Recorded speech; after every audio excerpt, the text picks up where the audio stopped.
Hello everyone and welcome to my preview for Underwood Stakes Day this upcoming Saturday at Caulfield. Looks to be an absolute cracker of a card as we see how we went last week. Another week in the red, that's 2 weeks in a row now, so got to bounce back.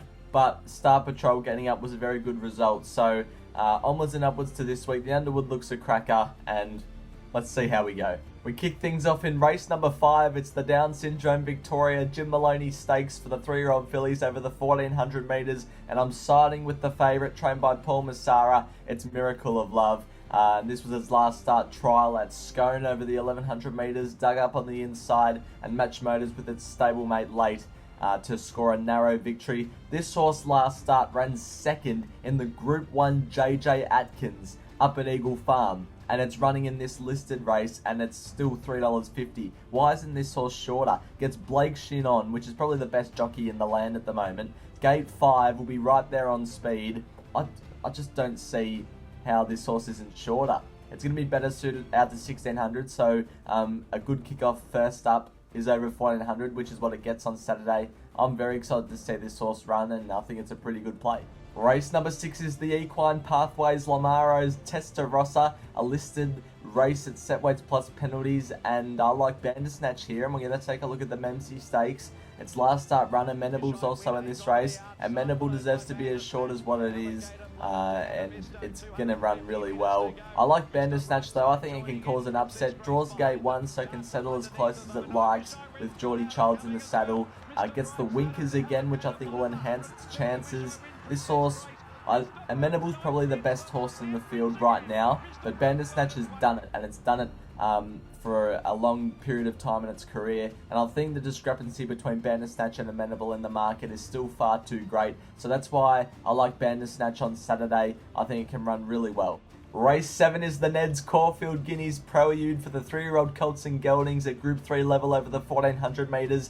And now to the 2 favourites. I'm with V8, and this was its last start win in the McNeil Stakes at Caulfield, beating Legacies and Little Bros. Legacies come out of this race and was disappointing last week, but I don't think the race set up for it at all, so I'm happy to look past that. I think V8's a really classy horse. D-Lane off Ben Mellum on, well, it's not a very big switch, but Damien Lane knows the horse, so Ben Mellum's going to have to adapt to it. But I love Ben Mellum as a jockey. He rides really well. This horse draws gate 2, can be as close as it wants, close to the speed.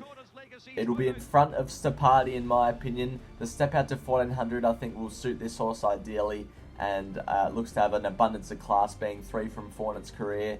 And the only one it didn't win was at Group 1 level in the size Produce up there in Sydney on a bogged heavy track. So it's basically 3 from 3 in its career. I'm very excited to see V8 on Saturday and what it can do against the party. It's that time of the week, it's last man standing, and well, we're all in the red now. Sky High Horse Racing still has a very big lead. Geordie has caught up to me at the back of the field slightly, so we'll see what we're doing this week. Sky High Horse Racing is having $50 the win on Corner Pocket and a $50 win multi. Shock 'em over into red card. We move on to Geordie. He's going around New South Wales and Victoria again. He's going Shinzo, 100 the win, 50 the win on Sholton Lane, 30 the win Celestial Legend, and then $20 the win on Attrition and $20 the place on Armed Forces at Caulfield.